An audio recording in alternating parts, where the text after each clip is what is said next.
Hello everyone, स्वागत है आपका आज के सेशन में। आज के सेशन में हम चर्चा करेंगे बिहार की कला और संस्कृति के संदर्भ में।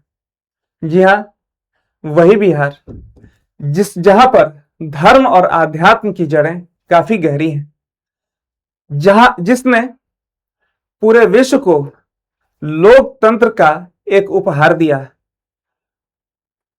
यह वही बिहार है जो महात्मा बुद्ध और महात्मा गांधी की तपोभूमि बना रहा है। जी हाँ, मैं हूं आलोक सिंह और आज हम बिहार की कला और संस्कृति से संबंधित कुछ महत्वपूर्ण तथ्यों को समझने जा रहे हैं, उस पर चर्चा करने जा रहे हैं।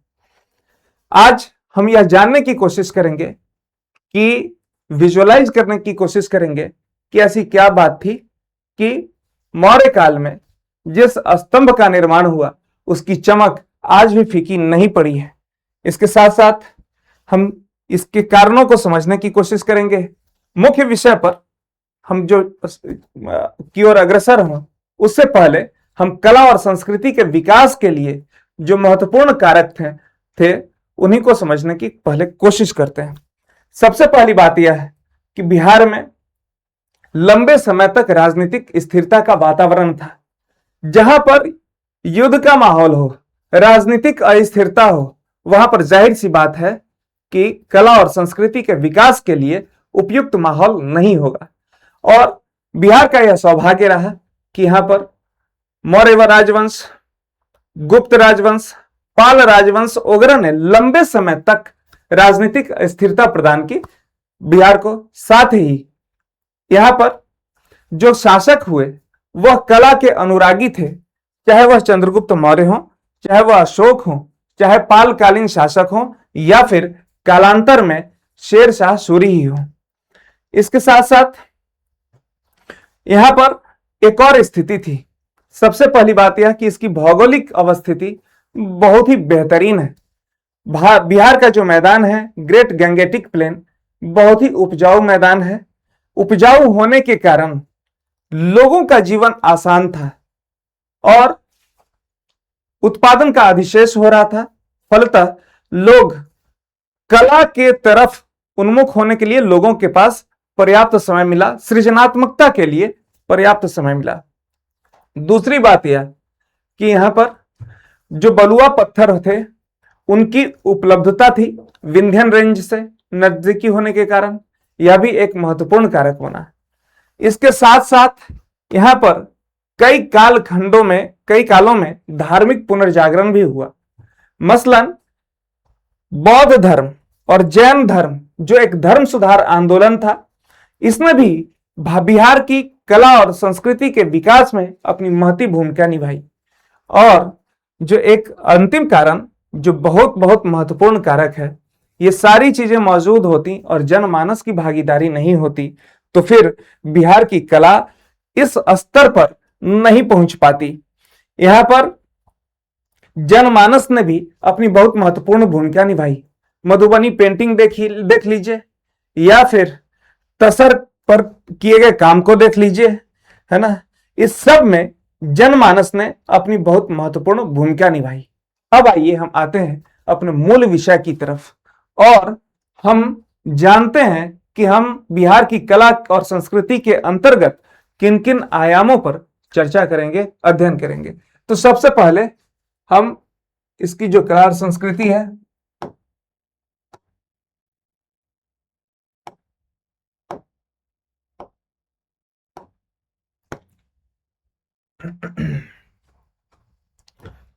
चित्रकला, लोकनाट्य एवं नृत्य, संगीत एवं लोकगीत, पर्व त्योहार एवं मेले और साहित्य, इन आयामों पर हम चर्चा करेंगे। इनसे प्रतिवर्ष प्रश्न पूछे जाते हैं और प्रारंभिक परीक्षा में भी पूछे जाते हैं, मुख्य परीक्षा में भी पूछे जाते हैं। तो शुरुआत करते हैं हम अब अपने विषय की ओर। बहुत विविधता मूलक स्थिति रही है ना, कला और संस्कृति के संदर्भ में।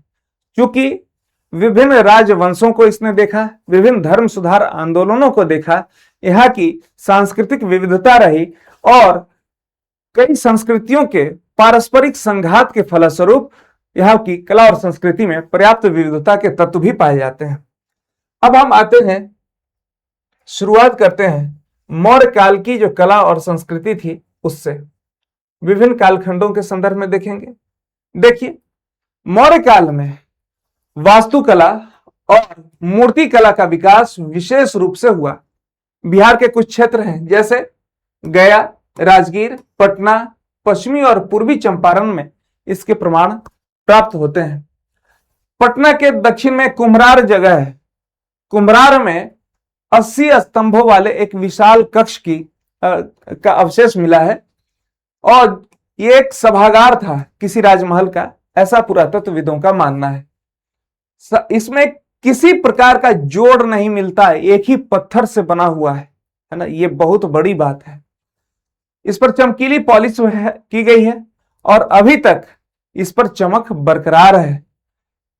इन स्तंभों पर ईरानी शैली का प्रभाव पड़ा है। मैंने बताया कि कई संस्कृतियों के पारस्परिक संघात से कला और संस्कृति का विकास हुआ, तो ईरानी संस्कृति का प्रभाव इन स्तंभों पर पड़ा है ना। इन स्तंभों के शीर्ष पर पक्षी हैं, फूल पत्तियों की सजावट होती थी और जो मौर्य स्तंभ है ना, मोटे तौर पर सादे होते थे, लेकिन ईरानी संस्कृतियों की एक यह विशेषता होती थी, वहीं से इन्होंने ग्रहण किया है ना।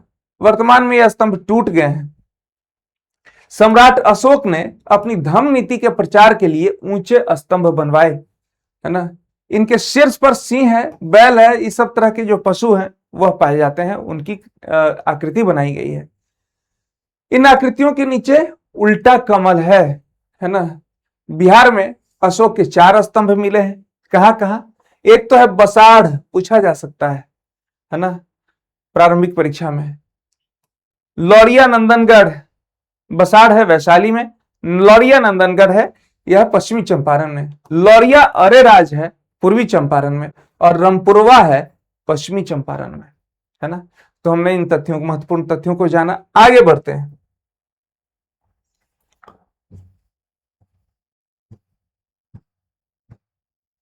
देखिए, मौर्यकालीन मूर्ति कला का प्रारंभिक उत्कृष्ट उदाहरण पटना से प्राप्त यक्षों की विशाल मूर्तियां हैं, है ना, जो वर्तमान में भारतीय जो संग्रहालय कोलकाता में वहां सुरक्षित है।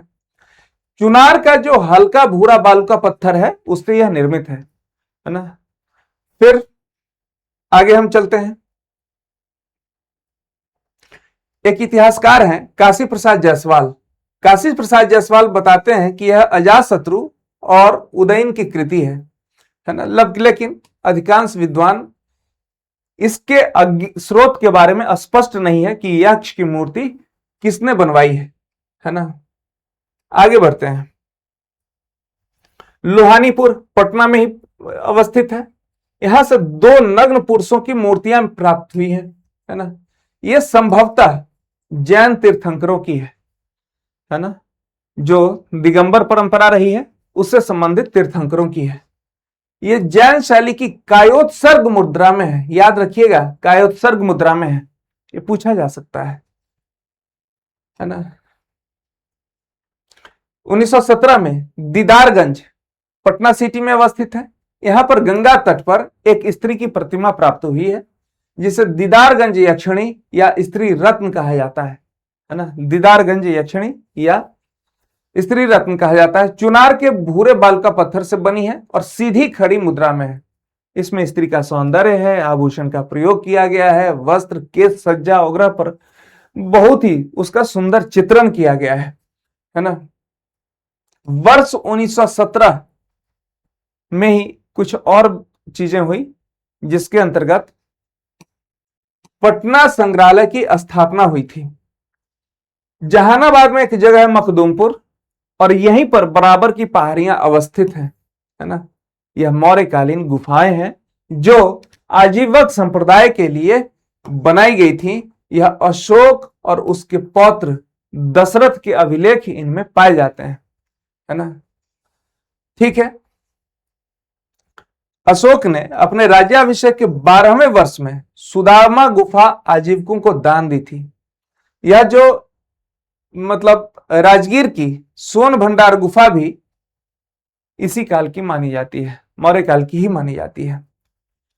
दशरथ द्वारा जो निर्मित गुफाएं हैं वास्तव में आजीवक संप्रदाय के साधुओं के निवास के लिए थी, है ना, कि वह वर्षा काल में अपना समय वहां व्यतीत कर सकें, उन्हें अपनी साधना में किसी प्रकार का कष्ट न हो। तो दशरथ द्वारा निर्मित जो गुफाएं हैं उन्हीं के द्वारा उन्हीं को समर्पित थी। गुफाओं के भीतर चैत्र विहार निर्माण की शैली आगे चलकर मौर्योत्तर काल में जो दक्कन का कार्ले चैत्य है उसके विकास का आधार बना, है ना, इसी आधार पर विकसित हुआ, है ना। मौर्यकालीन जो स्थापत्य है इसमें कल्पनाशीलता पर्याप्त दिखती है, वैज्ञानिकता का तत्व है और तकनीकी दृष्टि से उन्नत है और शिल्प कौशल की दृष्टि से भी काफी समृद्ध है ना। तो मौर्यकालीन जो स्थापत्य है उसके संदर्भ में हमने जाना, है ना, मौर्यकालीन जो कलाकृतियां हैं उसके संदर्भ में हमने समझा। अब आगे हम चलते हैं गुप्त काल की ओर। गुप्तकालीन कला और संस्कृति को देखें। देखिए, गुप्त काल, गुप्तों ने भी बहुत लंबे समय तक भारत पर शासन किया, तो उसके अंतर्गत यहां पर भी इनके द्वारा भी मूर्ति कला के विकास में बहुत अहम योगदान दिया गया, कला की विभिन्न शैलियों के विकास में बहुत अहम योगदान दिया गया। बिहार में इसका उदाहरण है रोहतास, नालंदा, भोजपुर, गया, राजगीर, सुल्तानगंज भागलपुर में है। वैशाली और पटना आदि स्थान से इनकी मूर्ति कला के उदाहरण प्राप्त होते हैं, गुप्तकालीन मूर्ति कला के उदाहरण प्राप्त होते हैं। इसके बाद इस काल की स्थापत्य कला में बौद्ध धर्म की अपेक्षा हिंदू धर्म के अभिलक्षण अधिक प्रकट होते हैं। इसी कालखंड में सर्वाधिक मंदिरों का निर्माण हुआ, जिनमें बोध गया में ईंटों से निर्मित महाबोधि मंदिर प्रमुख है ना। इसके साथ साथ नालंदा का विशाल मंदिर, कैमूर जिले के मंडलेश्वर मंदिर, कैमूर जिला में मंडलेश्वर मंदिर, यह भी गुप्तकालीन मंदिर है ना। गुप्त काल को कला और संस्कृति का उत्कर्ष काल माना जाता है। स्वर्ण युग भी इस लिहाज से कई बार लोग कहते हैं। तो कला के सभी क्षेत्रों में प्रगति हुई, स्वर्ण युग कहा जाता है, बिल्कुल सही बात है। अब आगे हम चलते हैं। बिहार से गुप्तकालीन मृण मूर्तियां भी प्राप्त हुई हैं। मृण मूर्तियां मतलब मिट्टी से बनी हुई मूर्तियां। इसमें नारी के सौंदर्य की स्वाभाविक और आकर्षक अभिव्यक्ति दिखाई देती है। बौद्ध तथा पौराणिक देवी देवताओं की मूर्तियों के निर्माण में सांचे का प्रयोग किया गया है ना। भागलपुर के सुल्तानगंज से लगभग 7.5 फीट ऊंची बुद्ध की प्रतिमा प्राप्त हुई है। नालंदा विश्वविद्यालय की स्थापना से संबंधित अवशेष गुप्तकालीन स्थापत्य कला के उत्कृष्ट उदाहरण है ना। इसके साथ साथ सुल्तानगंज की बुद्ध की जो प्रतिमा है ना, वह लंदन के संग्रहालय में सुरक्षित है, वहां से लाया जाना चाहिए, है ना। बहुत सारी चीजों को हमारी जो है वो ब्रिटिशर्स चुरा कर यहां से ले गए, वो लाया जाना चाहिए। देखिए, गुप्तोत्तर काल में भी यह प्रगति जारी रही। कला और संस्कृति के क्षेत्र में जो हमारी उपलब्धियां थी, है ना, उसमें प्रगति होती रही, परंतु स्थापत्य और वास्तुकला के क्षेत्र में सर्वाधिक उन्नति फिर पाल काल में ही संभव हो सकी, है ना। पाल काल में हुआ यह कि 8वीं से 12वीं शताब्दी तक इनका काल रहा। कांसे और पत्थर के माध्यम से मूर्तियों का निर्माण हुआ, है ना। कांस्य प्रतिमा के निर्माण में यहां पर इस कालखंड में जो नालंदा के प्रसिद्ध मूर्तिकार थे, है ना, धीमन, और उनके पुत्र थे विठपाल, है ना। पालकालीन कांस्य प्रतिमा निर्माण करने में धीमन और विठपाल की बहुत महत्वपूर्ण भूमिका रही है। धीमन और विठपाल रहने वाले हैं नालंदा जिले के, है ना। धर्मपाल और देवपाल के ये समकालीन थे, ठीक है। नालंदा के मंदिर संख्या 13 से धातु गलाने और सांचों में ढालने के प्रमाण मिले हैं। मंदिर संख्या 13 जो है नालंदा का, वहां पर धातु को गलाने और उसे सांचे में ढालने का प्रमाण मिला है। नालंदा और गया के निकट क्रुकिहार से सांचे में ढली अनेक कांस्य प्रतिमाएं प्राप्त हुई है ना। नालंदा की मूर्तियां देवपाल काल की तथा क्रुकिहार की मूर्तियां परवर्ती काल की मानी जाती हैं। ठीक है, शैली दोनों की सेम है। इसके साथ साथ कुछ और स्थानों को हम देख लें। इमादपुर, अंतीचक, फतेहपुर वगैरह स्थानों से कांस्य मूर्तियां, बर्तन और स्तूप के अवशेष मिले हैं। इनमें से अधिकांश पर बौद्ध धर्म का प्रभाव मिलता है ना। यह नोट करने वाली बात है। इन प्रतिमाओं में बुद्ध, बोधिसत्व, मंजूषा, अवलोकितेश्वर, मैत्रेय, तारा और जांभला का चित्रण मिलता है ना। जबकि हिंदू देवी देवताओं में गणेश, विष्णु, बलराम और सूर्य प्रमुख हैं।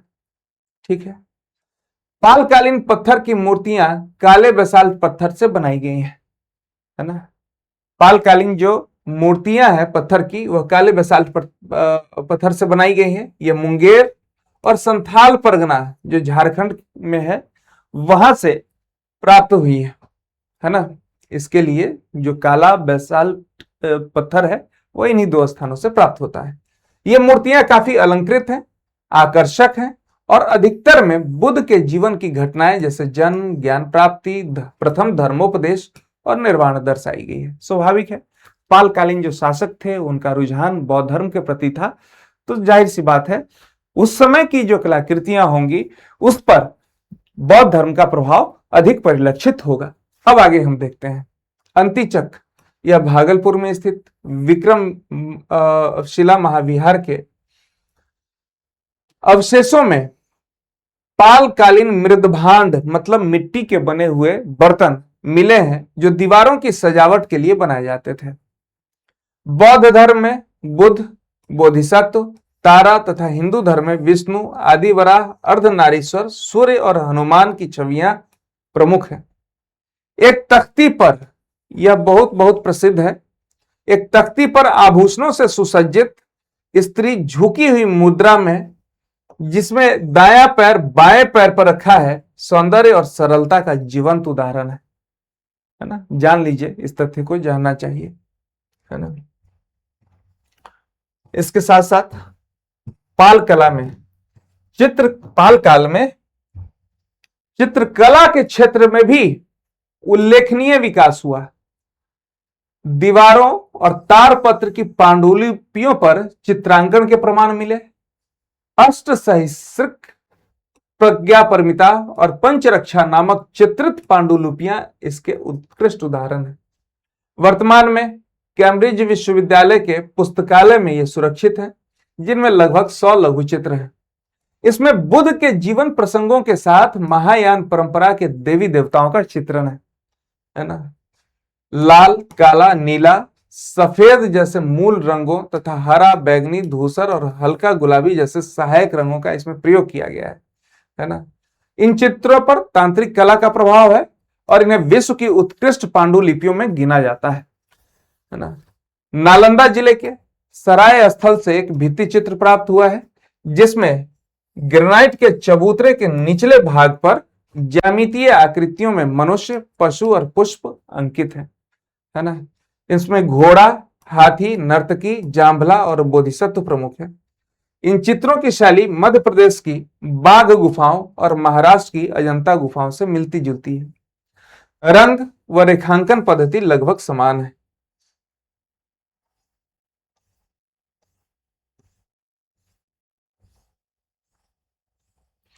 स्थापत्य कला में भी इन्होंने बहुत महत्वपूर्ण योगदान दिया पाल शासकों ने, है ना।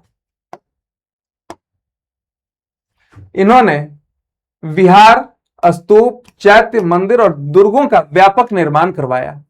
मतलब वास्तुकला पर भी इनके धर्म का, बौद्ध धर्मावलंबी होने के कारण बौद्ध धर्म का प्रभाव स्पष्ट दिखता है, जिसके प्रमाण नालंदा, उदंतपुरी और विक्रमशिला महाविहार हैं। उदंतपुरी जो था है विश्वविद्यालय, उसका अवशेष अभी सुरक्षित नहीं है ना। उदंतपुरी महाविहार का अवशेष सुरक्षित नहीं है।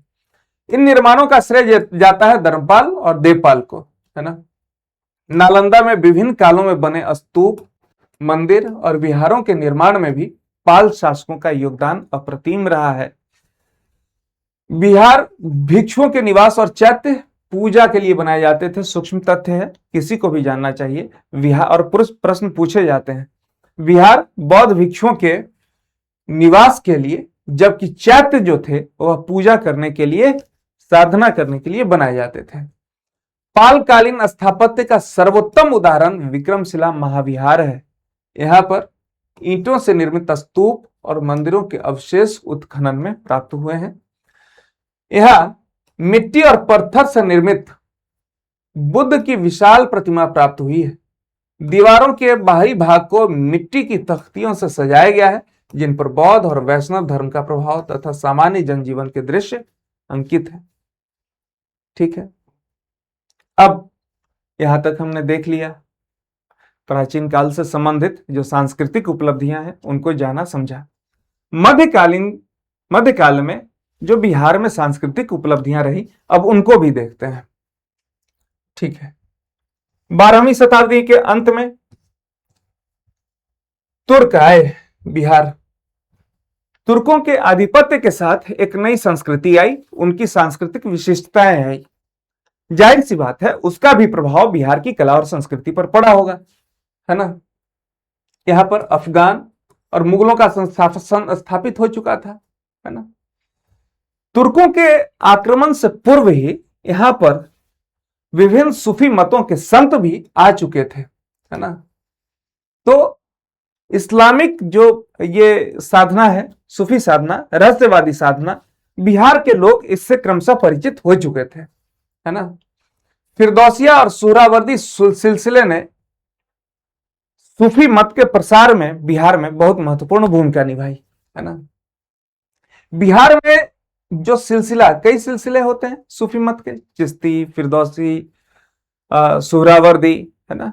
तो उसमें से जो फिरदौसी सिलसिला था वह सर्वाधिक लोकप्रिय हुआ बिहार में। इसकी कर्मभूमि बिहारी थी, है ना। अब इसके प्रवर्तक थे मखदूम शरफुद्दीन अहमद बिन याहिया मनेरी। इनकी मजार अभी भी मनेर शरीफ में है, जहां पर बड़ी संख्या में लोग प्रतिवर्ष जियारत के लिए जाते हैं। 70वीं बीपीएससी में इससे संबंधित प्रश्न पूछा गया है ना।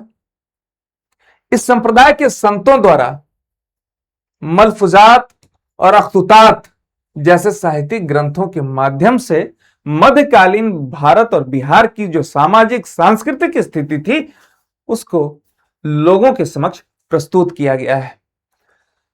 14वीं शताब्दी में फिरोज शाह तुगलक ने बिहार में वैनवार वंश की स्थापना की। इस वंश के प्रमुख शासक शिव सिंह के संरक्षण में विद्यापति ने कीर्ति लता और कीर्ति पताका की स्थापना की। हिंदी के आदिकाल के महत्वपूर्ण कवि थे विद्यापति, कीर्ति लता और कीर्ति पताका इनकी बहुत ही महत्वपूर्ण कृति है। फिरोज शाह तुगलक के सहयोग से यहां पर एक वैनवार वंश स्थापित हुआ। वैनवार वंश के शासक थे शिव सिंह। शिव सिंह ने विद्यापति को संरक्षण प्रदान किया। विद्यापति के जो संगीत है वह आज भी लोक गायकी का अभिन्न हिस्सा बना हुआ है मिथिलांचल के क्षेत्र में, है ना। लोक संस्कृति का कंठाहार बना हुआ है, अगर यह कहें तो अतिशयोक्ति नहीं होगी। इसे विद्यापत कहते हैं। उनके भजन आज भी खूब सुने जाते हैं, गाए जाते हैं। तो कीर्तिलता, कीर्ति पताका की स्थापना की। स्थापत्य के क्षेत्र में तुर्कों का उल्लेखनीय योगदान था। बिहार शरीफ स्थित मलिक इब्राहिम, मलिक बया, है ना, का मकबरा 14वीं शताब्दी में बना। मलिक बया का मकबरा 14वीं शताब्दी में बना, जिसमें तुगलक शैली का प्रभाव दिखता है। इसकी प्रेरणा गयासुद्दीन तुगलक के मकबरे से ली गई थी, है ना। सासाराम में हसन खां, शेर शाह, इस्लाम शाह के 3 प्रमुख इस अफगान शैली के मकबरे हैं। हसन शाह खां का मकबरा है, शेर शाह का मकबरा, और शेर शाह का ही पुत्र इस्लाम शाह था, उसका भी मकबरा सासाराम में अवस्थित है ना। तो यह तथ्य महत्वपूर्ण है प्रारंभिक परीक्षा के दृष्टिकोण से, ध्यान में रखिएगा। शेर शाह का जो मकबरा है वह अफगान शैली का एक श्रेष्ठ उदाहरण है। शेर शाह सूरी का मकबरा ना, ठीक है। झील के बीचों बीच चौकोर चबूतरे पर यह बना हुआ है। कभी जाकर देखिएगा सासाराम, बहुत ही मतलब पर्यटन के दृष्टिकोण से बहुत अहम स्थान है। लेकिन जिस स्तर पर उसे प्रोत्साहन मिलना चाहिए बिहार के पर्यटन स्थलों के संदर्भ में मेरी राय है, उस स्तर पर प्रोत्साहन नहीं मिल सका है। इसलिए अभी भी पर्यटकों की आवाजाही उस ढंग से नहीं हो सकी है बिहार के प्रसिद्ध पर्यटक स्थलों के संदर्भ में। तो इस संदर्भ में कोशिश की जानी चाहिए, है ना। ठीक है। इसके वास्तुकार थे मीर मोहम्मद अली वाल खां, है ना। जो शेरशाह सूरी का मकबरा है, इसके वास्तुकार थे मीर मोहम्मद अली वाल खां, है ना। शेरशाह के दरबार के प्रमुख सदस्य थे बख्तियार खां, है ना। बख्तियार खां का मकबरा सासाराम के चैनपुर में अवस्थित है ना। बख्तियार खां का मकबरा सासाराम के चैनपुर में अवस्थित। मुगल स्थापत्य का उत्कृष्ट उदाहरण कौन सा है? 1617 में बना हुआ जो यही मखदूम शाह दौलत का मकबरा है ना, छोटी दरगाह जिसे कहते हैं, है ना। वह मुगल स्थापत्य का एक बेजोड़ नमूना है। इसका निर्माण करवाया था जहांगीर के काल में इब्राहिम खां काकर ने, है ना। ठीक है। तो मनेर में जो बना हुआ है 1617 में मखदूम शाह दौलत का मकबरा 1617 ईस्वी में बना है। यह इब्राहिम खां काकर द्वारा निर्मित है। जहांगीर के शासनकाल में इसका निर्माण करवाया गया। यह जो मकबरा है यह लाल पत्थर से निर्मित है। जाहिर सी बात है, जो विंध्यन रेंज है उससे यह लाल पत्थर प्राप्त होता है और उससे यह निर्मित है ना। इसमें अकबर कालीन मिश्रित शैली का प्रभाव दिखता है। यूरोपीय व्यापारियों के आगमन से बिहार की वास्तुकला में यूरोपीय प्रभाव भी दिखने लगा। मैंने पहले ही कहा था, विभिन्न संस्कृतियों का सांघातिक प्रभाव बिहार की कला और संस्कृति पर दिखता है। इस क्रम में हमने बिहार की अपनी मौलिकता को देखा, हमने यूनानी प्रभाव को भी देखा, हमने ये तुर्क और अफगान प्रभाव को देखा और अब हम ब्रिटिश स्थापत्य के प्रभाव को भी देख रहे हैं। ठीक है। ब्रिटिश या यूरोपीय स्थापत्य के प्रभाव को भी देख रहे हैं। इसके दो नमूने देखिए बेहतरीन। पटना कॉलेज और पटना का जो कलेक्ट्रेट है समाहरणालय, वह यूरोपीय शैली में ही निर्मित है ना, हॉलैंड शैली में निर्मित है। पटना सिटी में पादरी की हवेली और बांकीपुर चर्च में गोथिक शैली का प्रभाव दिखता है। उच्च न्यायालय हाई कोर्ट जो है वो, जो मेन सेक्रेटरिएट है वो, और राजभवन में यूरोपीय पुनर्जागरण शैली का प्रभाव दिखता है। मतलब यूरोप की कई शैलियों का प्रभाव यहाँ के विभिन्न स्थापत्य कृतियों पर हमें देखने को मिलता है ना। अब यहां तक हमने जान लिया, समझ लिया। अब हम कला के कुछ शैलियों के संदर्भ में जानेंगे, समझेंगे। उस कला की शैलियों के अध्ययन की दिशा में जो पहला है वह है पटना कलम शैली। इसे कंपनी शैली भी कहते हैं। मुख्य परीक्षा के दृष्टिकोण से बेहद अहम है। हर वर्ष प्रश्न पूछे जाने की संभावना इससे बनी रहती है ना। प्रारंभिक परीक्षा के संदर्भ में भी महत्वपूर्ण है यह। पटना कलम मुगल, ब्रिटिश और स्थानीय कला परंपराओं का एक सुंदर और बेजोड़ नमूना है ना। इसमें मुगल कला का भी प्रभाव है, ब्रिटिश प्रभाव भी है और स्थानीय कला का भी यह समन्वित रूप है। इसमें शाही वैभव का वर्णन नहीं है, बल्कि आम जनजीवन को प्रदर्शित करने की कोशिश की गई है। जो दैनिक गतिविधियां होती थी लोगों की, जो तीज त्योहार होते थे, उनको प्रदर्शित करने की कोशिश की गई है। ठीक है। यहां पर चित्रों के लिए जो तूलिका बनाई जाती थी, चित्रों को बनाने के लिए जो तूलिका बनाई जाती थी, वह गिलहरी की पूंछ से बनी हुई होती थी, है ना। इसके साथ साथ ऊंट, सुअर, हिरन वगैरह के बालों का भी उपयोग किया जाता था और इसके साथ साथ कबूतर या चील का पंख लेकर उसका सहारा भी लिया जाता था, है ना। ये जो चित्र थे मुख्य रूप से कागज, अभ्रक और हाथी दांत पर उकेरे जाते थे। जो कलाकार थे वह स्वयं प्राकृतिक रंग तैयार करते थे, और जैसे पलाश के फूलों से नीला रंग, इसके साथ साथ प्यूरी मिट्टी से पीला रंग, सेम की पत्तियों से हरा रंग और जौ जलाकर काला रंग बनाया जाता था। अब सामान्य जनजीवन के जो चित्र होते थे, विषय क्या था वह देखिए। सामान्य जनजीवन के जो चित्र होते थे उनको कैसे उकेरा जाता था, जैसे मछली बेचती हुई औरत, जैसे पालकी ढोते हुए कहार, जैसे खेत जोतता किसान, लकड़ी काटता बढ़ई और लोहार। मनुष्यों के चित्रण में ऊंची नाक, गहरी आंखें, पतले चेहरे और पुरुषों की घनी मूछें इनकी पहचान बनी हुई है ना। प्रमुख चित्रकार थे सेवक राम। सेवक राम के बारे में कहा जाता है कि यह प्रथम कलाकार थे, है ना। इसके साथ साथ हुलासलाल। हुलासलाल पशु पक्षी और त्योहारों के दृश्यों के चित्रण में माहिर थे, है ना। तो सेवक राम को हमने देखा, हुलासलाल को देखा। सेवक राम के बारे में कहा जाता है कि यह प्रथम कलाकार थे। अब इसके अलावा एक और जो महत्वपूर्ण कलाकार थे वह थे जयराम दास। यह स्याह कलम के विशेषज्ञ थे। इसके साथ साथ शिवलाल, फकीर चंद और माधोलाल जैसे लोग भी महत्वपूर्ण कलाकार थे। प्रमुख महिला कलाकार कौन थी? दक्षो बीवी और सोना बीवी, है ना। ईश्वरी प्रसाद वर्मा इस शैली के अंतिम प्रसिद्ध चित्रकार थे। ईश्वरी प्रसाद वर्मा इस शैली के अंतिम प्रसिद्ध चित्रकार थे। इनका प्रभाव आगे चलकर रविन्द्रनाथ टैगोर और अवनींद्रनाथ टैगोर जैसे महान चित्रकारों पर भी पड़ा। ईश्वरी लाल वर्मा का जो प्रभाव है वो अब आगे हम देखें। देखिए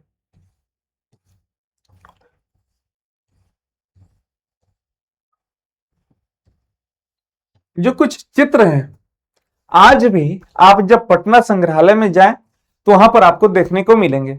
जैसे महादेव लाल का गांधारी चित्र, माधोलाल का रागनी तोड़ी, यमुना प्रसाद का बेगमों की शराबखोरी, शिवलाल का मुस्लिम निकाह, ये सब दुर्लभ चित्र आज भी पटना संग्रहालय में संरक्षित हैं, है ना।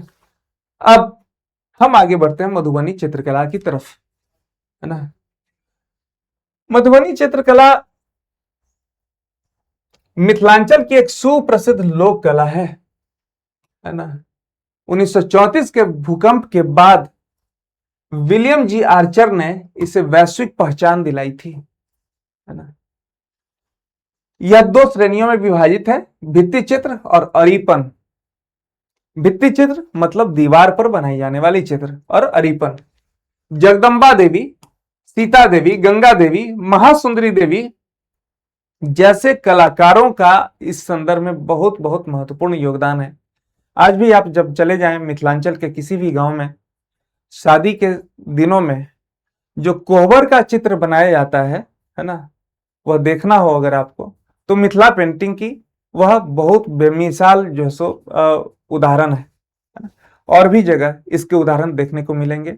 कभी जाइए, कला के दृष्टिकोण से समृद्ध इस क्षेत्र में आप पाएंगे कि इन लोगों ने अपनी सांस्कृतिक परंपरा को कितनी शिद्दत के साथ सुरक्षित रखा है। सुरक्षित ही नहीं रखा है, उसे बढ़ाने का भी काम किया है। वॉल पेंटिंग भित्ति चित्र के संदर्भ को दो श्रेणियों में बांटा गया है। गोसनी, जिसमें धार्मिक देवी देवताओं का चित्रण किया गया है, जैसे शिव पार्वती, राधा कृष्ण वगैरह का चित्रण किया गया है। कोहबर, जो विवाह के समय तांत्रिक प्रतीकों और कामदेव और रति की आकृतियों से सजाया जाता है। प्रारंभ में यह केवल दीवारों पर बनने वाली कला थी, अब यह कागज पर भी बनती है, कपड़ों पर उकेरी जाती है। मधुबनी पेंटिंग से बनी हुई साड़ियों पर, कुर्ते पर, है ना, मधुबनी पेंटिंग की मांग बहुत ज्यादा है ना, और देश विदेश में इसकी मांग है। इसमें चटक प्राकृतिक रंगों जैसे पलाश से केसरिया, हल्दी से पीला और लाख से महावर रंग बनाया जाता है ना। ये रंग प्रतीकात्मक होते हैं, हर रंग अपनी कुछ कहानी कहता है ना। जैसे नीला रंग आकाश का प्रतीक है, लाल रंग जो है वह आग का, और इन्हें अंगुलियों और बांस की कूची से उकेरा जाता है। अंगुलियों से बनाई जाती है या फिर बांस की कूची से, चित्रों में प्रयुक्त जीव जंतु और वनस्पतियों का प्रतीकात्मक अर्थ होता है। जैसे मछली जो है वह कामोत्तेजना का प्रतीक है। मिथिलांचल के क्षेत्र में मछली खाने का रिवाज भी है। बांस का जो चित्र बनाया जाता है वह बांस वंश वृद्धि का प्रतीक है ना। बांस में एक प्रवृत्ति होती है, एक आप पौधा लगाएं उससे कई सारे पौधे हो जाते हैं, यह वंश वृद्धि का प्रतीक है। सूर्य चंद्र यह जो है दीर्घ जीवन का प्रतीक है ना, जब तक सूरज चांद रहेगा, है ना, इस तरह की बात है ना। हाथी और घोड़ा ऐश्वर्य का प्रतीक है। जो अरिपन होता है, अरिपन फ्लोर आर्ट होता है ना, सतह पर आंगन में पीसे चावल, पिठार से पिसा हुआ चावल को पिठार बोलते हैं मिथिलांचल में, उससे यह चित्र बनाए जाते हैं। 5 श्रेणियों में फल फूल, मनुष्य, देव, तांत्रिक और मांगलिक प्रतीक में बटे हुए हैं। अविवाहित लड़कियों हेतु तुलसी पूजा में ज्यामितीय और विवाह में पत्तियों के आकार वाले अरिपन विशेष रूप से प्रचलित हैं। जितवारपुर, रांची और लहरियासराय इसके महत्वपूर्ण केंद्र हैं। सभी मिथिलांचल के क्षेत्र हैं। अंतर्राष्ट्रीय स्तर पर इनकी लोकप्रियता का प्रमाण जापान के कोमाची सिटी में स्थित इसका समर्पित संग्रहालय। जापान का कोमाची सिटी है, वहां पर मिथिला पेंटिंग से संबंधित एक डेडिकेटेड जो है संग्रहालय बनाया गया है। अब हमने मिथिला पेंटिंग को देखा, हम बढ़ते हैं मंजूषा चित्रकला की ओर। देखिए, यह भागलपुर की प्रथम चित्रकला है ना। बिहुला विषहरी की कथा पर यह आधारित है। इसे स्नेक पेंटिंग या अंग कला के नाम से भी जाना जाता है। बिहुला महोत्सव या बिहुला विषहरी पूजा यह भागलपुर में मनाए जाने वाला एक प्रमुख और सांस्कृतिक रूप से समृद्ध त्योहार है। आमतौर पर अगस्त में मनाया जाता है। मुख्य रूप से रेखा प्रदान कला है, जिसमें जूट, बांस और कागज से 8 स्तंभ वाले मंदिर नुमा कलाकृति बनाई जाती है। इसमें केवल 3 रंगों गुलाबी, हरा और पीला का प्रयोग होता है। चित्रों में सांप, कमल, सूर्य, हाथी, कलश और शिवलिंग जैसे प्रतीकों की प्रधानता होती है। इसके किनारों पर को बेलपत्र, त्रिभुज और मुखा जैसी विशिष्ट आकृतियों से सजाया जाता है ना।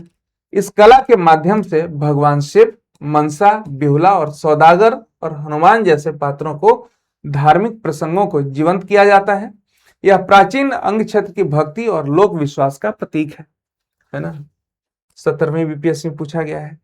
चक्रवर्ती देवी और निर्मला देवी इस शैली के प्रमुख कलाकार हैं, जिन्हें सीता देवी पुरस्कार से भी नवाजा गया है। वहीं पर उलूपी झा ने इसे राष्ट्रीय पहचान दिलाई है।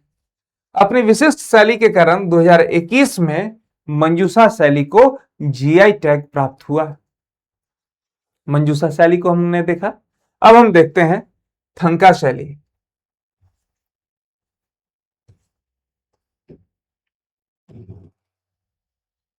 थंका शैली यह तिब्बती शब्द थंका से बना है, जिसका अर्थ है लपेटा जा सकने वाला, है ना।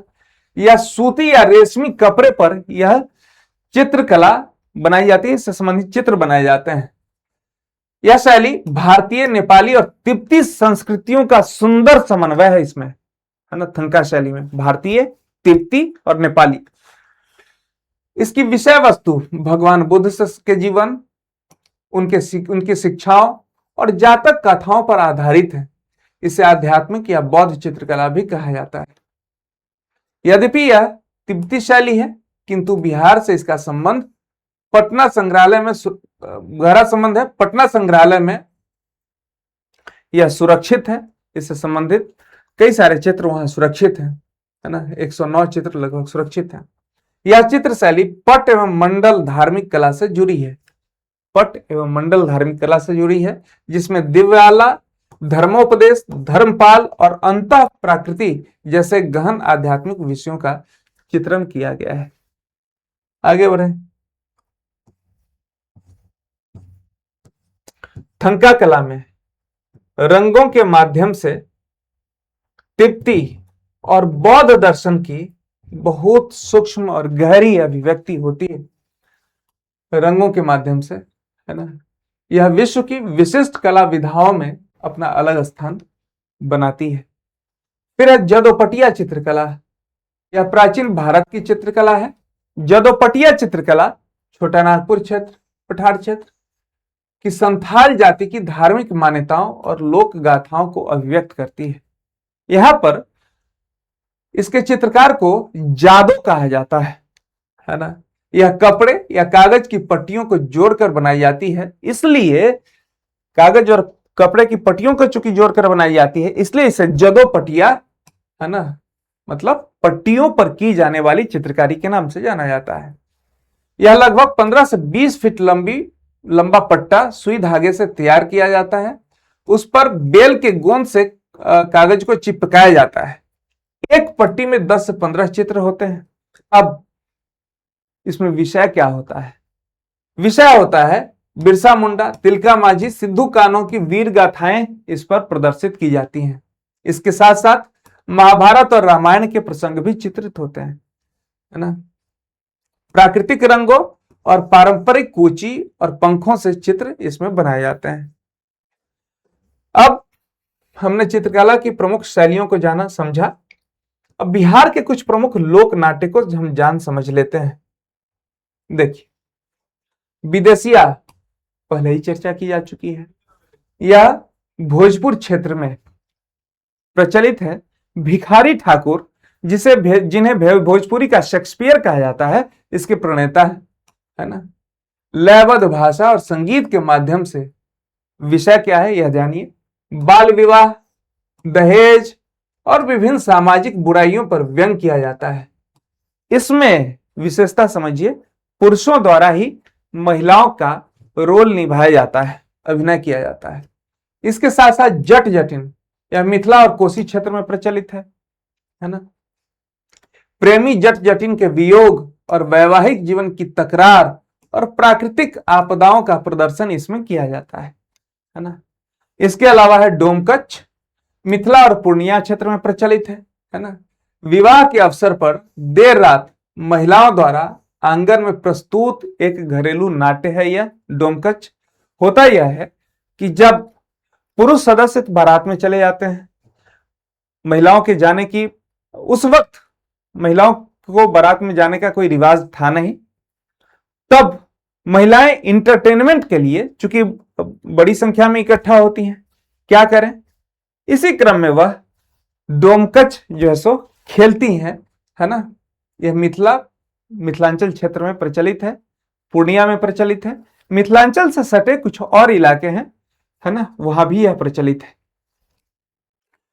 विवाह के अवसर पर यह गाया जाता है ना। हास परिहास होता है और औरतें ही होती हैं, अश्लील प्रसंग भी इसमें होता है ना। सामा चकेवा, यह लोकनाट्य है। होता यह है कि छठ पूजा के आसपास से ही यह सामा चकेवा का जो लोक गीत है ना, वह गाया जाने लगता है कार्तिक माह में। यह भाई बहन के प्रेम पर आधारित है ना। सभी पात्र मिट्टी के बने होते हैं और जो अभिनय है वह बालिकाओं द्वारा प्रश्नोत्तर शैली में किया जाता है। बहनें अपनी भाई के लिए यह गाना गाती हैं, है ना। फिर है कीर्तनिया। यह पूरे बिहार में कीर्तनिया प्रचलित है ना। जब राम नाम की धुन होती होगी तो उस समय आप लोग कीर्तनिये को देखते होंगे, है ना। अष्टयाम, नवाह वगैरह जैसे जो आयोजन होते हैं उसमें विशेषकर, ठीक है। भक्तिपूर्ण लोकनाट्य है। इसमें भगवान श्री कृष्ण की लीलाओं का वर्णन किया जाता है ना। भकुली बंका, यह सावन से लेकर कार्तिक महीने तक किया जाता है। प्रायः जट जटिन के साथ ही यह प्रदर्शित किया जाने वाला लोकनाट्य है। हमने लोकनाट्य की विभिन्न शैलियों को देखा, जाना, समझा। अब हम बिहार के कुछ प्रमुख लोक नृत्यों को देखते हैं। देखिए, लोक नृत्य है कटकोरवा।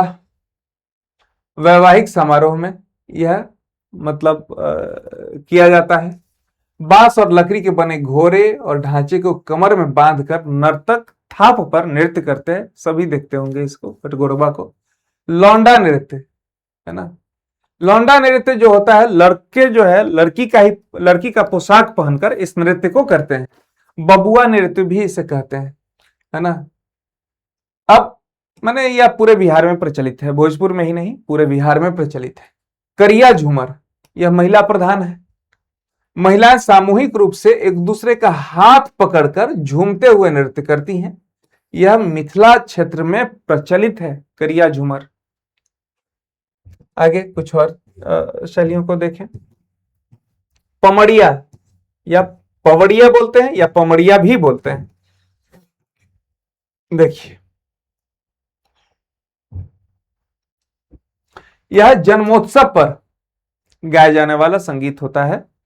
जो पुरुष होते हैं घाघरा पहनकर ढोल बाजे के साथ सोहर खिलौना गीत पर इस नृत्य को करते हैं, है ना। सोहर खिलौना गीत पर पवड़िया जो है नृत्य किया जाता है पुरुषों के द्वारा। कर्मा आदिवासियों में, जो मुंडा और उरांव जनजातियां हैं, वह फसल बुआई और कटाई पर कर्मा देवता की पूजा करते हैं। इसमें स्त्री और पुरुष सामूहिक रूप से नृत्य करते हैं, है ना। मुख्य रूप से बांका और चंपारण क्षेत्र में, जहां पर जनजातीय आबादी है ना, वहां पर यह देखा जाता है। झरनी मुहर्रम के समय में यह किया जाने वाला है। शोक और भक्ति के भाव के साथ मुस्लिम पुरुष करते हैं। झिझिया, यह दसईं का जो यह समय होता है, मतलब अक्टूबर और सितंबर अक्टूबर के समय में इस नृत्य को किया जाता है। कहा जाता है इंद्र देवता को प्रसन्न करने हेतु महिलाएं, है ना, यह नृत्य करती हैं, है ना। दरअसल उस वक्त फसल पक रही होती है और सिंचाई की आवश्यकता धान की फसल को विशेष रूप से थोड़ी सी अंतिम तौर पर वहां पर उस समय होती है। तो कई बार वर्षा की अनिश्चितता होती है, तो इंद्र देवता को प्रसन्न करने के लिए महिलाएं यह नृत्य करती हैं, गीत गाती हैं, जिसमें एक घड़ा होता है, सर पर लेती हैं। उस घड़ा में एक दीपक होता है और उस घड़े में बहुत सारे छेद होते हैं। उसके साथ सर पर रखकर औरतें इस नृत्य को करती हैं, है ना। धोबिया, यह धोबी समुदाय द्वारा किया जाता है। विवाह और अन्य मांगलिक अवसरों पर श्रृंगार प्रधान गीतों को ये लोग गाते हैं, है ना। भोजपुर जिला में मुख्य रूप से प्रचलित है। जुमारी, यह मिथिला में कार्तिक महीने में, गुजरात के गरबा के समान है। केवल विवाहित महिलाओं द्वारा स्वच्छ आकाश और पूर्णिमा के जश्न में यह गाया जाता है। फिर खोलड़िन, खोलेड़िन सामंतवादी प्रथा, है ना। पेशेवर नर्तकियों द्वारा विवाह और जन्मोत्सव पर किया जाने वाला नृत्य है ना, खोलेड़िन, है ना। जो बड़े बड़े जमींदार थे वह विवाह के अवसर पर या अन्य अवसरों पर नर्तकियों को बुलाकर नृत्य करवाते थे। अब आगे हम लोग आए कुछ शास्त्रीय एवं राग आधारित संगीतों को देख लें। देखिए, नचारी, विद्यापति जी इसके प्रणेता हैं। भगवान शिव की स्तुति की जाती है ना। लगनी राग, इसके भी प्रणेता विद्यापति जी ही हैं। विवाह के अवसर पर यह गाया जाने वाला राग है। चैता, पटना, भोजपुर, बक्सर, अन्य क्षेत्रों में भी, अन्य जिलों में भी चैता गाया जाता है। यह चैत माह में गाया जाने वाला लोकगीत है ना। जब फाग खत्म होता है उसके बाद चैतावर या चैता शुरू हो जाता है। फाग राग, इसके प्रणेता नवल किशोर सिंह हैं, बेतिया के रहने वाले। या होली या फगुआ के अवसर पर, पहले जब हम लोग छोटे थे तो लगभग 1 महीना पूर्व से ही फाग गाने का सिलसिला शुरू हो जाता था, और जब फाग समाप्त हो जाता था तो कुछ लोग चैतावर भी गाते थे। अब वह परंपरा विलुप्त हो रही है, बहुत हद तक विलुप्त हो चुकी है। फिर है पूर्वी राग। बिहार में यह संपूर्ण बिहार में सामान्य तौर पर गाया जाता है ना। पति के वियोग में स्त्री जो होती हैं वह अपनी दशा का मार्मिक वर्णन करती हैं। होता यह है कि बिहार में माइग्रेशन की एक परंपरा रही है। पुरुष अपने लिए रोजगार के अवसरों की तलाश के लिए विभिन्न क्षेत्रों में जाते रहे और पीछे उनका परिवार छूट जाता था, उनकी पत्नी, उनके बच्चे छूट जाते थे। अब समझ सकते हैं, पुरुष के लिए तो व्यस्त रहने के काफी सारे स्कोप थे बाहर।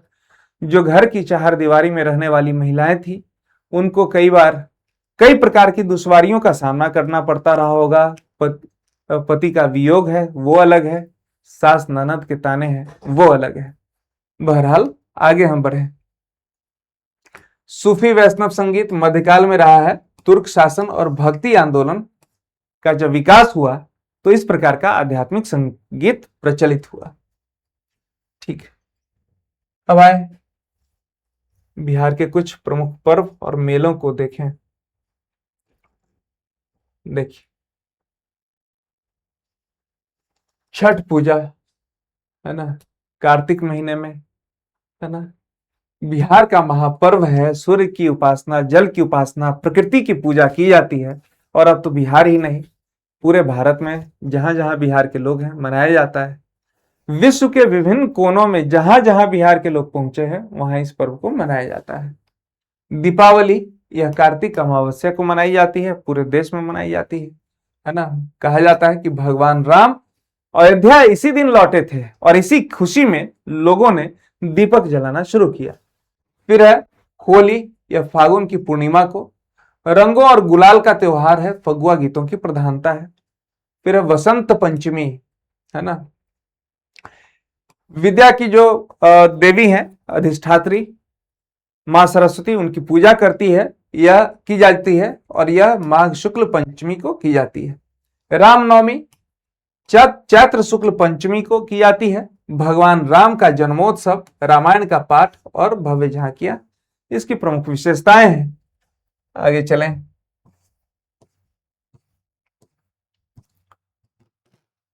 शिवरात्रि, यह फाल्गुन में कृष्ण त्रयोदशी को भगवान शिव और माता पार्वती का विवाह उत्सव है। गुरु गोविंद सिंह जयंती पौष शुक्ल सप्तमी को, सिखों के 10वें गुरु का जन्म स्थान पटना, उनकी शोभा यात्रा इस दरमियान निकाली जाती है। हरिहर क्षेत्र मेला कार्तिक पूर्णिमा को, सोनपुर क्षेत्र में एशिया का सबसे बड़ा पशु मेला। पितृपक्ष मेला सितंबर अक्टूबर में गया में फल्गु नदी के तट पर मनाया जाता है। मलमास मेला राजगीर में, है ना, गर्म कल मनाया जाता है और यह गर्म जल के कुंडों में लोग पवित्र स्नान करते हैं, पूजा करते हैं। मंदार मेला मकर संक्रांति के अवसर पर बांका में मंदार पर्वत पर यह लगाया जाता है। जानकी मेला चैत्र मास में सीतामढ़ी में माता सीता की जो जन्मभूमि है ना, उस पर आयोजित किया जाने वाला एक विशेष मेला है। अब यहां तक हमने देख लिया। अब कुछ भाषा और बोलियां हैं, उनकी चर्चा कर लें, फिर उसके बाद अपनी इस चर्चा को विराम दें। देखिए, हिंदी की उत्पत्ति हम जानते हैं सौरसेनी अपभ्रंश से हुई है। यह एक ऐसी भाषा है जो पूरे भारत को एक सूत्र में बांधती है। संपूर्ण बिहार इसका क्षेत्र है। 1950 में राजभाषा घोषित किया गया। सदल मिश्र का इसमें बहुत बड़ा योगदान है। मैथिली मागधी प्राकृत से निष्पन्न है। दरभंगा, मधुबनी, सीतामढ़ी, पूर्णिया आदि के क्षेत्रों में यह बोली जाती है। सहरसा अब 8वीं अनुसूची में शामिल हो चुकी है ना। एकमात्र क्षेत्रीय भाषा है जो 8वीं अनुसूची में शामिल है। विद्यापति इसके प्रमुख कवि हैं।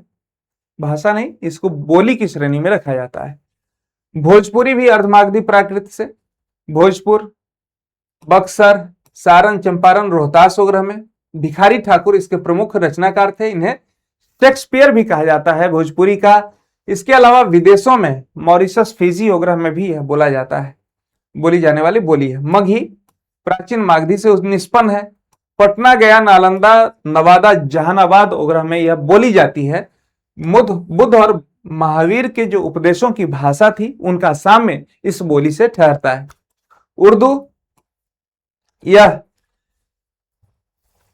अरबी, फारसी और हिंदी के पारस्परिक संघात के फलस्वरूप निष्पन्न भाषा है, अपने भारत की ही भाषा है, संपूर्ण बिहार में बोली जाती है ना। 1981 में इसे द्वितीय राजभाषा का दर्जा दिया गया और 1972 में उर्दू अकादमी की स्थापना हुई। अब कुछ और चीजों को देख लें। अंगिका, अंगिका जो है वह प्राचीन अंग जनपद की भाषा है, मतलब भागलपुर, मुंगेर, खगड़िया, बेगूसराय और कटिहार, है ना। इसे छिका छिकी भी कहा जाता है। खगड़िया वाली भोजी इसकी पहली फिल्म है। वज्जिका प्राचीन वज्जी संघ की भाषा है, वैशाली क्षेत्र में। मुजफ्फरपुर, वैशाली, समस्तीपुर, सीतामढ़ी में बोला जाता है, यह बोली जाती है। राहुल सांकृत्यायन ने इसे वज्जिका नाम दिया, है ना। यह मैथिली और भोजपुरी का मिश्रित रूप है। अब हमने प्रमुख बोलियों को देख लिया, हम बिहार के कुछ प्रमुख साहित्यकारों को देख लें। जैसे मैथिली के महाकवि विद्यापति, है ना, महाकवि विद्यापति, इनकी पदावली, कीर्तिलता, कीर्ति पताका, पुरुष परीक्षा प्रमुख इनकी रचनाएं हैं। इन्हें मैथिल कोकिल, है ना, के नाम से भी जाना जाता है, और भक्ति श्रृंगार परक इनकी रचनाएं हैं, है ना। इसके साथ साथ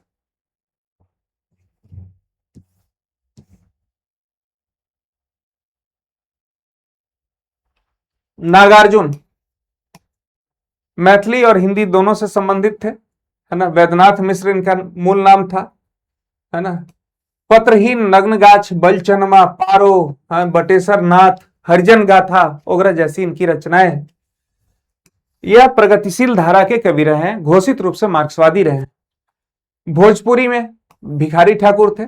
विदेशिया, गर्भ घिचोर, बेटी बेचवा इनकी प्रमुख रचनाएं हैं, भोजपुरी का शेक्सपियर कहा जाता है। रामधारी सिंह दिनकर हिंदी की रचनाएं हैं, इनका कुरुक्षेत्र, उर्वशी, रश्मि रथी, रेणुका, हुंकार वगैरह जो ऐसी रचनाएं हैं बहुत प्रसिद्ध रही हैं। इन्हें राष्ट्र कवि का दर्जा प्राप्त है, ज्ञानपीठ सम्मान से सम्मानित है। फणीश्वर नाथ रेणु हिंदी के हैं, आंचलिक उपन्यास धारा के प्रणेता भारत में कहा जाए तो यही है। मैलांचल, प्रति परिकथा, पलटू बाबू रोड इनकी प्रमुख रचनाएं। ठीक है। देवकी नंदन खत्री हिंदी के ही हैं। चंद्रकांता संतति, भूतनाथ, नौलखा हार, काजल की कोठरी इनकी रचनाएं हैं। मुख्य रूप से तिलस्मी, जासूसी किस्म के उपन्यास यह लिखा करते थे। इसके साथ साथ रामवृक्ष बेनीपुरी इनकी जो महत्वपूर्ण रचनाएं हैं, आम्रपाली, संघमित्रा, माटी की मूर्तें, चिता के फूल, राष्ट्रीय चेतना के ये कवि हैं। अब राजेंद्र प्रसाद मूल रूप से राजनेता थे। इन्होंने भी कुछ किताबें लिखी हैं, जिसमें इंडिया डिवाइडेड, चंपारण में सत्याग्रह, बापू के कदमों में, है ना, यही मूल रूप से स्वतंत्रता आंदोलन पर आधारित ही इनकी रचनाएं रही हैं। कई बार परीक्षाओं में पूछे गए हैं प्रश्न इससे संबंधित। फिर उर्दू में अब्दुल समद, दो गज जमीन, है ना, साहित्य अकादमी पुरस्कार से सम्मानित रहे हैं। बाण भट्ट भी यहीं के थे, संस्कृत से संबंधित थे। कादंबरी और हर्ष चरित्र इनकी रचना थी, गद्य काव्य परंपरा से संबंधित है। विष्णु शर्मा संस्कृत के थे, है ना। पंचतंत्र और हितोपदेश की कहानियां इनके द्वारा ही लिखी गई हैं, है ना। नीति परक इनकी कथाएं हुआ करती थी। चाणक्य संस्कृत के थे। इनके द्वारा लिखा गया जो अर्थशास्त्र है वह राजनीति और अर्थनीति से संबंधित है। इसके साथ साथ अश्वघोष संस्कृत से संबंधित है। बुद्ध चरित्र, महायान, श्रद्धोत्पाद संग्रह ये सभी बौद्ध साहित्य हैं, अश्वघोष के द्वारा ही लिखित हैं। प्रश्न पूछे जा सकते हैं, तथ्य हल्के में मत लीजिएगा। फिर है आर्यभट्ट। इन्होंने आर्यभट्ट तंत्र लिखा, संस्कृत से ही संबंधित है। गणित और खगोल शास्त्र में इन्होंने अपना अवदान दिया। मंडन मिश्र संस्कृत से संबंधित हैं। भाव विवेक और विधि विवेक इनकी रचनाएं हैं, दार्शनिक ग्रंथ हैं। तो आज हम लोगों ने बिहार के इतिहास, कला और संस्कृति से संबंधित अपनी चर्चाओं को पूरा किया। कल से हम बिहार के भूगोल पर चर्चा करेंगे। तब तक अपना ध्यान रखिए, पूरे आत्मविश्वास के साथ अपनी तैयारी को करते रहिए।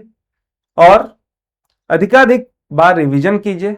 जो कमजोर पक्ष है उस पर भी ध्यान दीजिए। धन्यवाद।